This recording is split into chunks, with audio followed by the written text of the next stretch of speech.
The doorbell rang at precisely 7:43 p.m. on a Tuesday. I remember that part clearly, not because of any mystical timing or fate, but because I had just finished grading a stack of high school essays on The Great Gatsby, and my red pen was still in my hand, bleeding ink onto a C- paragraph about the American dream. I opened the door expecting a neighbor, maybe a package delivery. Instead, I found a tall, nervous kid, 18 or 19, standing there with a manila envelope in one hand and a look in his eyes I hadn't seen since I last looked in the mirror as a college freshman. "Mr. Keller?" he asked. "That's me," I replied, warily. "My name is Eli Brenner. I'm your son." I swear, my heart didn't skip a beat. It swan-dived off a cliff and hit every emotional rock on the way down. From the kitchen, I could hear Monica chopping vegetables like she was trying to teach that cutting board a lesson. She was always precise with knives. Funny what comes to mind when your entire reality starts to tilt sideways. My brain tried to rationalize. I did a quick calculation: college, summer flings, a girl named Jessica. Yeah, the math checked out. My mouth said the opposite. "That's not possible," I said, and even I didn't believe myself. Then Eli pulled out a photo. Me, arm around a petite brunette, both of us squinting at the sun like we were too young to take life seriously. I remembered the day. I remembered her laugh. And suddenly, I remembered nothing else that mattered in that moment. "Adam." Monica's voice floated in, then her footsteps, and suddenly she was beside me. Dish towel in one hand, wedding ring catching the overhead light in a way that felt accusatory. "This is Eli," I said. "He says he's my son." The towel hit the floor. Monica's face changed gears so fast it should have come with airbags. "A son," she repeated, then turned to me. "You have a son?" "I didn't know," I said quickly. "I swear, Monica, I didn't know." Eli looked torn, like he wanted to evaporate into the porch railing. "I'm not trying to cause trouble. My mom passed last year. She wanted me to find you." Her voice was cold enough to flash freeze the Midwest. Inside. "Now." I looked at Eli. "Where are you staying?" "Holiday Inn Express on Maple. Room 214. "I'll call you tomorrow," I promised. The second the door clicked shut, the storm hit. Monica didn't yell. She detonated slow and quiet, like a controlled demolition. "You cheated on me." "No. Monica, we weren't even together then." "He's 18. We've been married 20. How many others are there?" She snapped. "Do I need to check every Holiday Inn for stray kids with your jawline?" I tried to respond, but she was already dialing her sister. And then her lawyer. "You have 30 minutes, she said, voice low, venomous. "Pack a bag." She meant it. I could tell from the way she didn't cry. I stood in our bedroom, staring at the suitcase she once packed for our weekend getaways. This time, it was packing itself with the sound of endings. That night, I checked into the same Holiday Inn, 2 floors down from Eli. I didn't knock. I wasn't ready. I sat in that beige, overlit room watching muted TV until a text from Monica buzzed on my phone. "Please don't come back." I didn't respond. I just looked around the motel room, at the neatly folded sheets and standard issue sadness, and thought, this isn't the worst night of my life, but it's definitely in the top 5. The next morning started like any other, with a free continental breakfast and the realization that your life now fits in a duffel bag.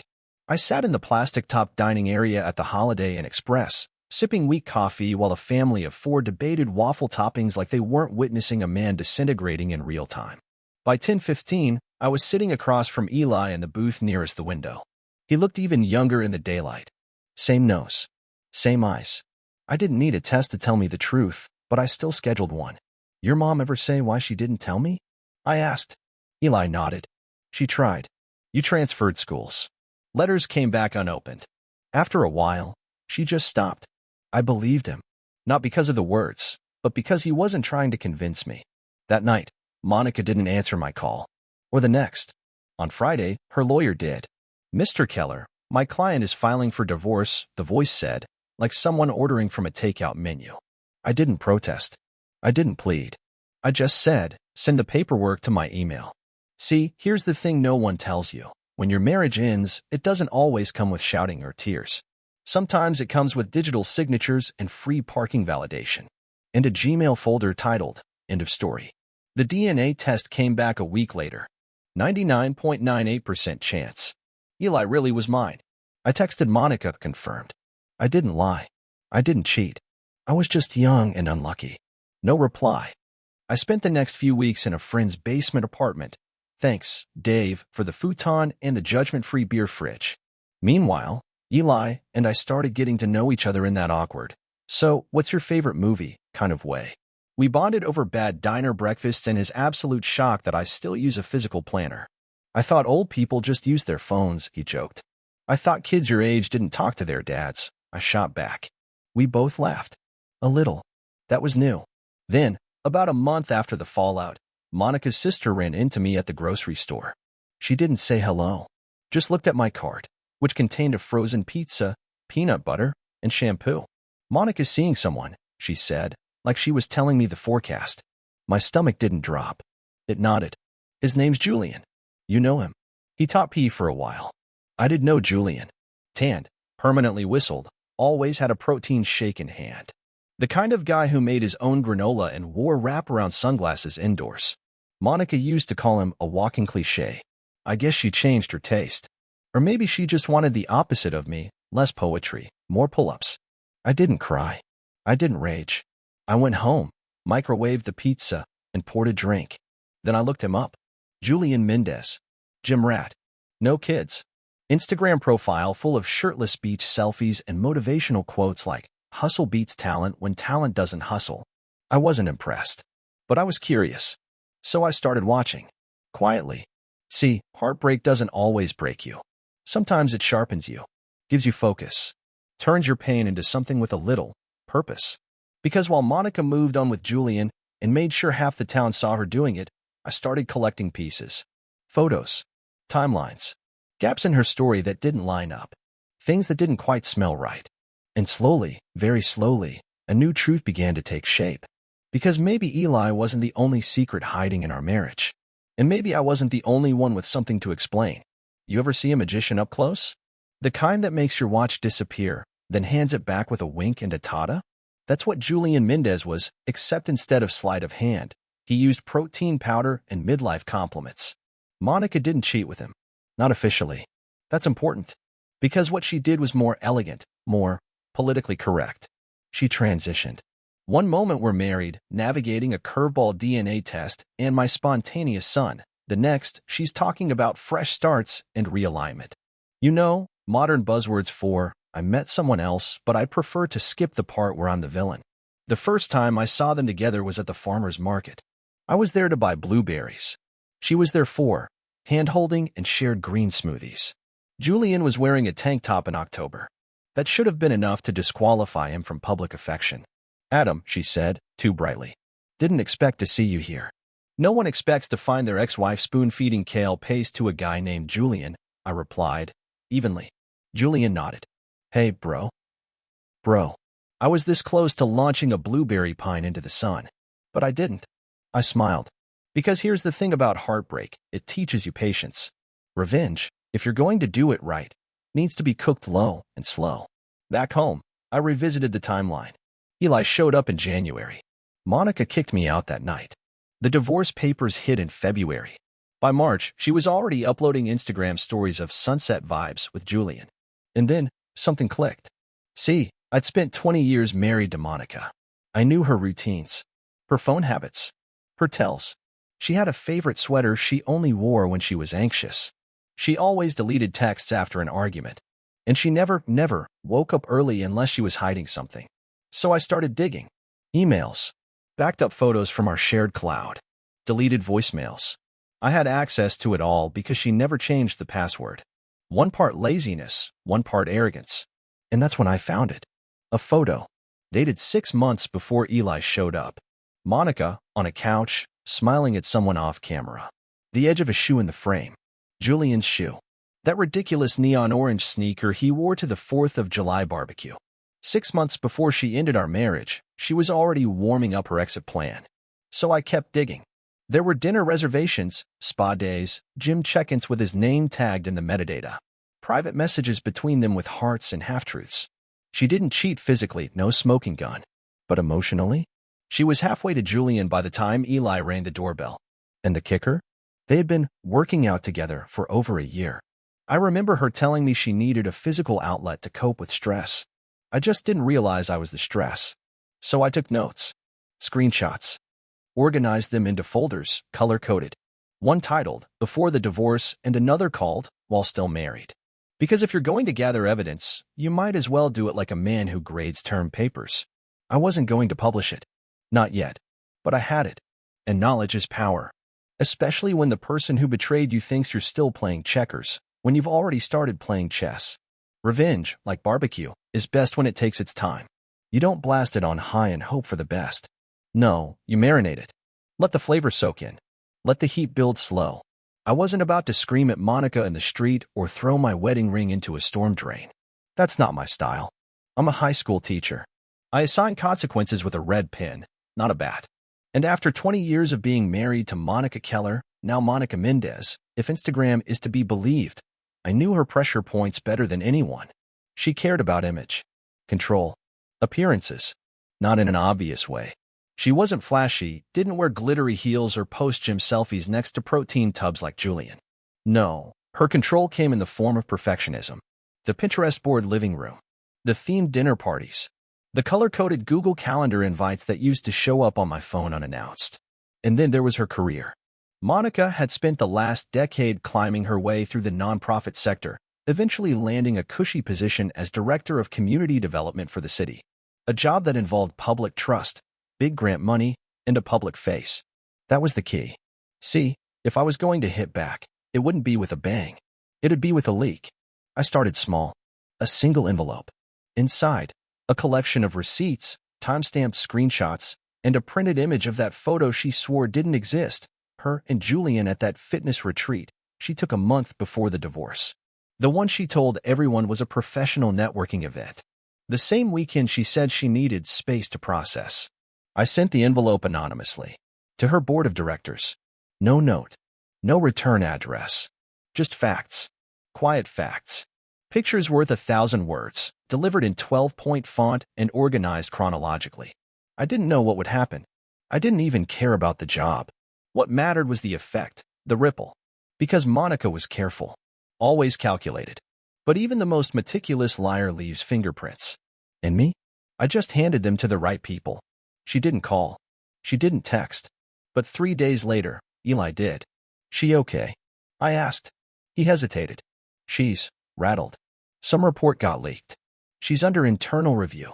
I didn't say anything. I didn't need to. She thinks it's from someone inside her department, he added. Could be, I replied. Pause. You didn't do it, right? That made me smile. He asked it like someone who already knew the answer, but still wanted to pretend his dad was above such things. I don't break the law, I said. But I do believe in accountability. The next wave came a week later. This time, I sent it to Julian's gym. They had this whole values-based leadership slogan plastered on their website, photos of kids stretching in rainbow t-shirts, motivational quotes taped to the mirrors. So I figured they might appreciate knowing one of their lead trainers had been romantically involved with a married woman who sat on the committee that approved their youth grant application. Again, no note. Just screenshots. Including a rather affectionate email from Monica's city account timestamped 9:43 a.m. on a Tuesday. Working hours. Let the ethics board chew on that. By this point, I'd moved out of Dave's basement and into a small rental house on the edge of town. Nothing fancy, just quiet. Had a back porch, a functional coffee maker, and a bed that didn't carry the memory of a ghost. Eli visited once a week. We watched old movies, ate greasy takeout, and avoided talking about his mother.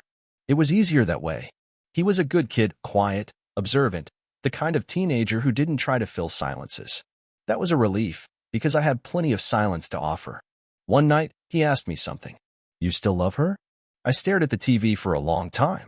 Casablanca was on. Bogart, trench coat, heartbreak. No, I said. He nodded, like that was the right answer. The safe one. Then I added, but I used to. 2 weeks later, I got a letter. Handwritten. Monogram stationery. Monica always did have expensive taste and apologies. Adam, I don't know what you're doing, or how you're doing it. But if you're trying to ruin my life, congratulations, you're halfway there. Julian's under review. My board is demanding a full disclosure. I've had to step back from 2 major contracts. And my parents are asking questions I can't answer. You win. I just want to move on. Can we agree to that? I read it twice. Folded it. Placed it in a drawer. Didn't respond. Because this wasn't about winning. It was about weight, balance. She had tipped our marriage like it was nothing, kicked me out of our home like I was furniture she no longer needed. And now that things were tipping back, she wanted mercy? No. She would get silence, not forgiveness. And silence, I found, is a sharper blade than any word you could throw. I could have stopped there. Honestly, I almost did. But then I found one last thread. A document buried in the city archives, a grant proposal Monica had co-signed with Julian 6 months before we separated, with financial disclosures that didn't match their final report. I ran the numbers twice. It wasn't just a moral lapse. It was fraud. They say every man has a breaking point. But I think that's wrong. What most men have is a realization point. A moment, sharp as glass, where something slides into focus and you see everything, your past, your pain, your enemy, with startling clarity. Mine came at 2:17 a.m., sitting at my kitchen table in a dim rental house lit by the glow of my laptop. I had my old coffee mug back, the one Monica once accidentally donated because it didn't match her kitchen aesthetic. It said, "World's okayest teacher," and right then, it felt like a battle flag. I was staring at the grant proposal. 6 months before our divorce, Monica and Julian submitted it under the city's Small Communities Wellness Initiative. $48,000 earmarked for youth fitness outreach. Legitimate on the surface. Polished. Pretty. Signed by Monica as a city official. Co-signed by Julian as director of programming at Elevate Fitness. Everything above board until you check the budget. Buried in the appendix, there was a $9,000 line item labeled Community Event Venue Deposit. Reasonable enough. Until I Googled the venue. It didn't host fitness events. It hosted weddings. Then I found a corresponding photo on Julian's Facebook page. He'd posted it the same weekend Monica told me she was attending a regional summit in Denver. The venue was in the background. Champagne in their hands. Her hair curled in that way she only bothered with when she wanted to impress. My fingers drummed the tabletop. There it was, sloppy, arrogant, and federally prosecutable. And all I could think was, they really thought they were untouchable. So I did what any heartbroken ex-husband with a printer and a long memory would do. I made a binder. It was navy blue, 3-ring, the kind students used for final projects. Inside, color-coded tabs, supporting evidence, timelines, financial inconsistencies, even maps, yes, maps, marking the dates and locations of every alleged professional appearance Monica logged with the city that coincided with her mini getaways. I included QR codes to video interviews where she thanked local businesses for transparency and fiscal stewardship. That part felt poetic. Then I made 5 copies. One went to the city compliance office. One to the local paper's investigative reporter. One to Elevate Fitness corporate headquarters. One to the state auditor. And one, just for flavor, to Julian's ex-girlfriend, whom I tracked down through an old comment thread and who, it turns out, had plenty to say when given a microphone. No return addresses. No cover letters. Just the facts. I didn't need credit. I wanted corrosion. Slow and quiet. Like rust. 2 weeks passed with silence. Then the headlines began. First, a small mention. City reviewing community wellness grant procedures amid oversight concerns. Then, Elevate Fitness temporarily suspends director during internal audit. By week 3, it snowballed. Julian's car was towed from the gym parking lot. Monica's name quietly disappeared from the city's staff directory. The newspaper didn't drop a bomb. They dropped breadcrumbs, the kind the public follows. Misappropriated funds. Breach of ethics. Failure to disclose personal relationships and public contracts. No mugshots. No televised perp walk. Just the gentle unraveling of a reputation Monica spent 10 years polishing. That was enough. Eli came over the night the full article ran. He stood in my doorway with a folded copy of the newspaper under his arm. "Tell me you didn't write this," he said. "I didn't write it," I replied, handing him a Coke. "But I might have, helped with the bibliography." He didn't sit right away. Just leaned against the kitchen counter, flipping the paper open like it might bite him. Was this really necessary? I shrugged. Let's just say it was overdue. Eli rubbed his temples. "She's a wreck." "Yeah, well, so was I." Silence. He exhaled through his nose, then asked a question I didn't expect. "Does this make you feel better?" I looked at him. "Not better," I said, "but balanced." And that was the truth. This wasn't about revenge anymore. It wasn't about jealousy or pride. It was about refusing to let the story end with me as the man who got blindsided and banished while everyone clapped for the smiling gym couple. No, I wanted the world to know that I saw it. I heard it. I remembered everything they hoped I'd forget. Monica didn't text. She didn't call. But she did send an email. Subject, closure. I didn't open it. Because what was left to say? She made her choice. I made mine. And we both had to live with the weight of them. A few nights later, I sat on the porch watching the sunset over the empty fields behind my rental. A breeze rolled in, carrying the smell of cut grass and maybe something sweeter. Freedom, maybe. Eli was beside me, legs kicked up, soda in hand. You ever gonna date again? He asked. I laughed. Right now I'm dating peace and long walks around the hardware store. He chuckled. That sounds deeply boring. Exactly. Then he asked, what if she apologizes? Like, really apologizes? I thought about that for a long time. An apology doesn't fix what was done, I said. It just lets the person who broke you sleep better at night. The email sat in my inbox for exactly 9 days before I opened it. Subject line, closure? A polite punctuation mark on a decade of deception. That was very her curated, lowercase, soft. Like she wanted to process the wreckage over coffee and maybe get her salad dressing on the side. I clicked it open while stirring my soup. A can of chicken noodle, by the way. Nothing poetic. Adam, I know you're probably angry. I deserve that. I just want you to understand that things didn't happen the way they looked. There were feelings I didn't know how to process. I wasn't perfect. Neither were you. But I never stopped respecting you. I'm sorry if it all felt colder than it should have. I didn't plan it that way. I would like to talk. Even if it's just once. Even if it's just to close the chapter properly. I'm here if you ever want to reach out. Monica. I stared at that last line longer than I care to admit. I'm here if you ever want to reach out. Like she hadn't kicked me out of our house with the emotional tenderness of a parking violation. Like she hadn't fast-tracked a divorce and started dating Julian before my toothbrush stopped drying. Like I was the one who went missing, and not the love, the loyalty, or the decency. Still, something about it itched. Not guilt. Not longing. It was intrigue. Because this wasn't Monica being remorseful. This was Monica losing control of the narrative. She wasn't looking for peace. She was looking for PR. And I figured, fine. Let's talk. Let's close the chapter. But I'd bring the pen. We met at the little cafe near the train tracks. Neutral ground. The kind of place where the clink of coffee cups could smooth over awkward silences and no one would dare raise their voice over the jazz playlist. She was already there when I arrived. Classic Monica, early, seated by the window, posture perfect, nails done in that muted beige she always claimed looked executive. I walked in slowly. No dramatic entrance. Just a man in a gray jacket who used to be her husband. She looked up, smiled like we were old friends catching up after college. Hi, she said. Monica, I nodded. Saturday. She studied my face like she was expecting cracks. Regret. Maybe even softness. I gave her none. I wasn't sure you'd come, she offered. I wasn't either, I said, unfolding my napkin. But I was curious. She flinched at that. Good. There was small talk at first. How's work? Complicated. How's Eli? Doing better than either of us expected. How's life? Honest, I replied. Then she leaned in. The voice softened. Here came the emotional fog machine.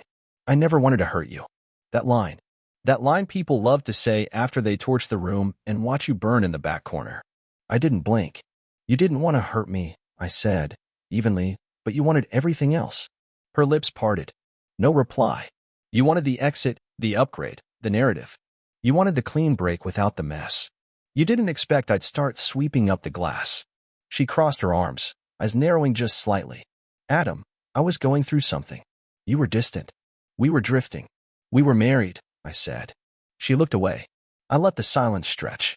I wanted her to feel it, the same kind she gave me the night she packed my suitcase and called her lawyer before dinner was cold. I made mistakes, she said finally. No, I said. You made decisions. Mistakes are tripping over your words. You planned. Her mouth twitched. Not quite a frown. Not quite guilt.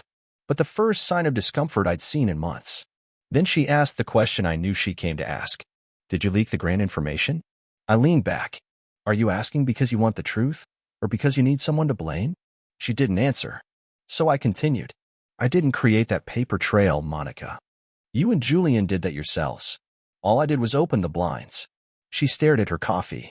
Stirred it like it was going to tell her what to say next. You really hate me that much? She said quietly. No, I replied. If I hated you, I'd still be emotionally invested. I'm not. I'm clean. That one landed. She exhaled. Looked older than I remembered. Still beautiful, still composed, but chipped at the edges in a way you only notice when the light hits wrong. I stood up, dropped a 5 on the table, even though I didn't touch my drink. You said you wanted closure, I said. She nodded slowly. Here it is. I loved you. I tried. You didn't. That's the story. No sequels. She looked up at me, searching for something. I gave her nothing. Then I walked out. Later that night, I got a text. Just 3 words. You changed. And that's when I finally smiled. Because yes, Monica, I did. And I'll never go back. There's a moment after a storm when everything smells clean. Damp earth. Air stripped of dust. It doesn't mean the damage didn't happen. It just means the ground is ready for something new. That's where I was. The binder was closed. Monica was a ghost. And I had started seeing the world like someone who finally took off the blindfold. I didn't rush back into love. I didn't even download a dating app. I went back to the basics, buying new furniture, seasoning cast iron pans, learning how to sleep in a bed without flinching at the empty space beside me. Then, like most good stories, it happened on a Tuesday. I was sitting at the community library, helping Eli prep for his college essays, when the new librarian walked in. Clara. Late 30s. Corduroy blazer, mismatched earrings, and the kind of laugh that made people look up from their keyboards. She didn't flirt. She didn't try. She just handed me a library card application and said, "You look like the type who still reads nonfiction." Reader. I do. Our first conversation was about a book on urban decay. Our second was about lemon scones. By the third, I asked if she wanted to take a walk. No agenda. No mask. Just 2 people who'd been gutted by life and still showed up anyway. Monica didn't take it well. She saw Clara's name pop up on Eli's social media feed. Something innocent. A group dinner. Maybe. A shared post about a farmer's market.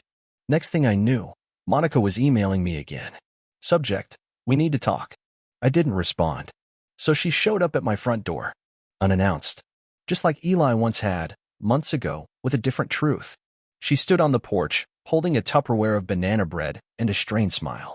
Just wanted to say hi. I leaned against the doorframe. To me, or to my girlfriend? Monica blinked. Just once. Then recovered. Is she serious? As serious as honesty feels, yeah. She laughed. Cold. She won't last. That's what you said about my teaching job. My car. My spine. She shifted, realizing she wasn't talking to the man she married. That version of me had been replaced by someone leaner, meaner, and a lot less interested in soft-focus apologies. Monica looked around, like maybe she expected me to relent. Invite her in. Rewind the tape. Instead, I just said, I hope you find what you're looking for. Then I closed the door. Julian didn't disappear quietly. Turns out, he blamed Monica for everything, his suspension, the city audit, the newspaper leak. Which is hilarious, considering I didn't fabricate a thing. Just connected dots with a stapler and sent them to the right desks. But Julian wasn't a thinker. He was a reactor. And one day, he did what bad men do when backed into a corner. He turned on the person closest to him. He filed a complaint. Claimed Monica misled him. Said she used her city position to benefit them both, and then left him holding the PR grenade. It went public. Fast. The paper didn't even call her by her title anymore. Just former city official Monica Keller, under investigation. Eli sent me a screenshot with no caption. I sent back. Now she knows what a real storm feels like. Last week, I watched the sun rise with Clara on the porch swing I built with my own hands.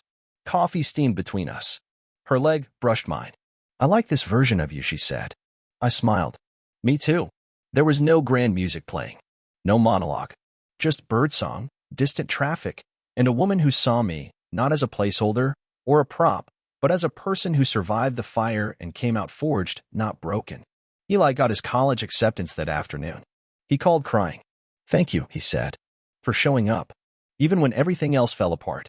And I told him the truth. You don't need to be perfect to be someone's anchor. You just need to stay when others leave. Monica's story ended in silence. No more texts. No more emails.